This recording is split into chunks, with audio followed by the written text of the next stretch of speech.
Contrast is an important design concept on a number of levels and can be achieved through size and shape relationships, as well as dynamic typographic and color palettes.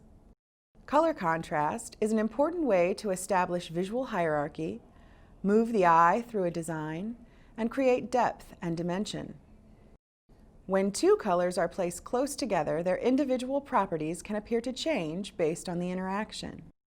For example, a single color like orange may actually look different depending on whether it's surrounded by a cool color like blue, a warm color like red, or a light color like pale yellow. 4 types of color contrast are commonly used in design. Contrast of hue occurs when 2 different colors are used together. Lighter tints of those colors are less intense and therefore exhibit less dimension.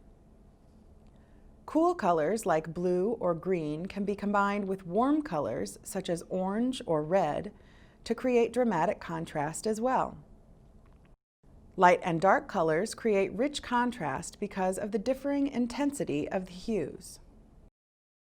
And contrast of saturation occurs when black or white are added to a single color. Vizi online texts are a new kind of textbook, built with the help of great subject matter experts. These new learning resources have already helped thousands of students succeed. Our original content uses animations, simulations, video and graphics, self-assessments, exercises, and review materials to engage students in their study. Our approach is proven to improve learning outcomes, and that's why Vizi exists, to transform lives by making education more engaging.